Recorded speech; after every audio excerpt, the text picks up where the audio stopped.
ओम शांती। आजच्या मुरलीची तारीख आहे 5/3/2025। आजच्या मुरलीचे महावाक्य आहे, बाबा म्हणतात, माझ्या गोड मुलांनो, खुशी जशा खुराक नाही। खुशी ही आपल्या ब्राह्मणांची प्रॉपर्टी आहे। जर आपल्याला नेहमी खुशीमध्ये राहायचं असेल, आनंदी राहायचं असेल, तर त्यासाठी बाबांनी आपल्याला दिलेली श्रीमतावर जर चाललो तर आपला दिवसभर खुशीही टिकून राहील। दुसराच बाबा आपल्याला विचारतात की दिवसभरचे जे कर्म आपण करतो त्या कर्मामध्ये कोणतेही पापकर्म होणार नाही, हे आपण कसं ओळखायचं? तर बाबा आपल्याला विधी देतात की विकर्मापासून, पापकर्मापासून जर तुम्हाला स्वतःचा बचाव करायचा असेल तर त्यासाठी एकच धारणा आहे, ती म्हणजे आहे बाबांची श्रीमत। आणि श्रीमत कोणती आहे तर आत्मा समजा आणि बाबांची आठवण करून प्रत्येक कर्म करा। विकर्म केव्हा होतात?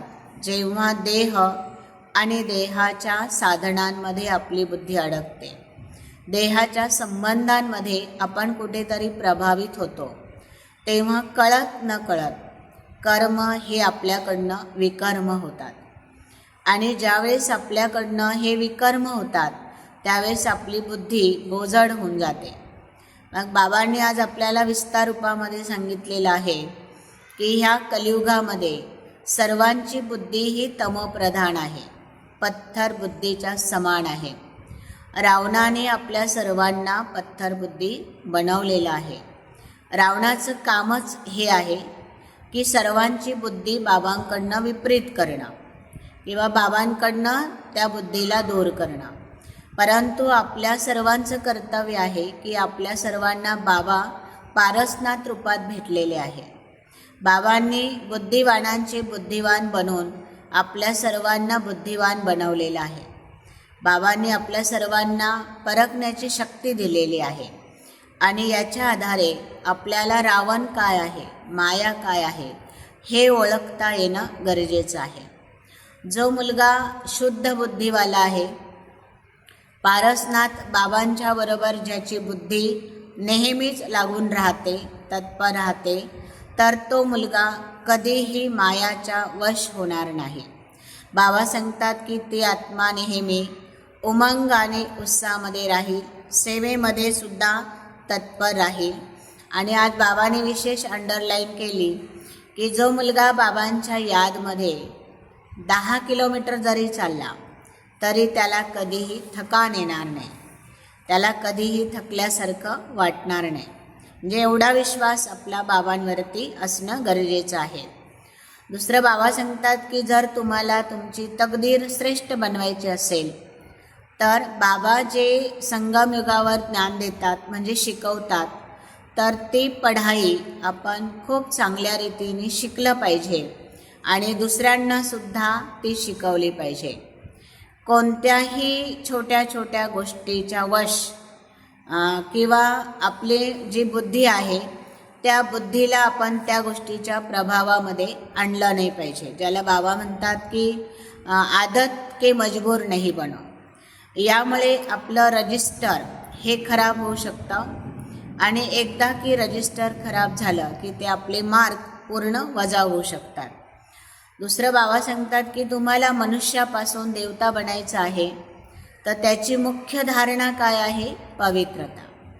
आपल्या आदि सनातन देवी देवता धर्माचं फाउंडेशनच आहे संपूर्ण पवित्रता।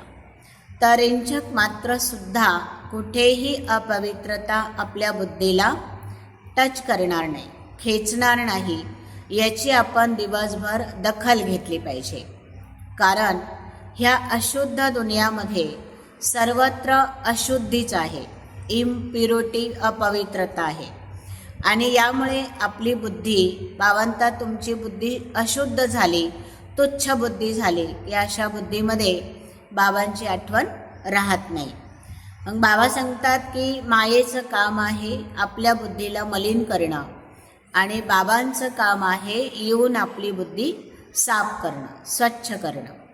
मग रोज आपण बाबांची मुरली ऐकतो म्हणजे हा श्रीमत रूपी झाडू घेऊन आपण आपल्या बुद्धिरूपी घराला रोज साफ करतो, स्वच्छ करतो. म्हणजे बाबांची श्रीमत आहे की मुलांनो, एक दिवससुद्धा बाबांची मुरली मिस होता कामा नये. कारण मुरलीच ही अंतःकरण साफ करू शकते, मुरलीच ही आपली बुद्धी शुद्ध करू शकते. आणि मुरली जर ऐकली तर बाहेरचा कचरा आपल्या बुद्धीमध्ये कधीही येणार नाही. दुसरा बाबा सांगतात की बीज रूपी स्थितीद्वारे विश्व को लाइट देने का पानी देने वाले तुम विश्व कल्याणकारी आत्मा भव.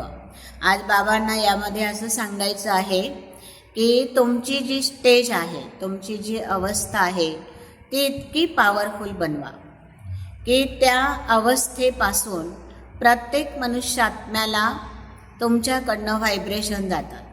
जसं बाबा एक्झाम्पलच्या रूपामध्ये आज सांगतात की हे एक मनुष्यरूपी झाड आहे आणि ह्या झाडाचा बीज बाबा आहे आणि त्या बीजामधून निघालेली मुळं म्हणजे आपण मुलं आहोत. तर प्रत्येक झाडाच्या फुलांपर्यंत, पानांपर्यंत, फांद्यांपर्यंत पाणी, खत घेऊन जाणारे म्हणजे तुम्ही मुळं आहात. तुमच्या मुळांमध्ये एवढी ताकद आहे की तुम्ही प्रत्येक विश्वरूपी झाडाच्या विस्तारापर्यंत चांगले चांगले संकल्प नेऊ शकतात, खूप शुद्ध असे व्हायब्रेशन देऊ शकतात. अनेकांच्या मनातले संकल्पसुद्धा तुम्ही कॅच करू शकता. म्हणून मी मास्टर बीजरूप आहे ह्या स्मृतीची आठवण तुम्हाला कायम असणं गरजेचं आहे. दुसरी बाबा सांगतात की मुलांनो, असा नाजूक समय तुमच्यासमोर येणार आहे आणि ह्या समयामध्ये तुमच्यामध्ये जी पॉवर पाहिजे ती आहे ॲडजस्ट करण्याची पॉवर, मोल्ड होण्याची पॉवर.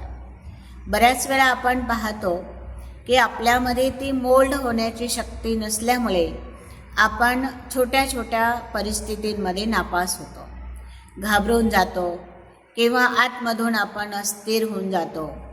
मग जर आपला उमंग आणि उत्साह नेहमी राहिला तर आपली प्रत्येक परिस्थितीवर मात करण्याची शक्ती आपल्यामध्ये येऊ शकते. आणि यासाठी हा सृष्टीरूपी जे नाटक चालू आहे, ह्या नाटकामध्ये आपण एक मनोरंजन म्हणून हा रोल केला पाहिजे. बऱ्याच वेळा आपल्याला असं वाटतं की हे जे आहे हे मीच करू शकतो. नाही, आपल्यापेक्षा दुसरेसुद्धा खूप चांगला रोल करू शकतात.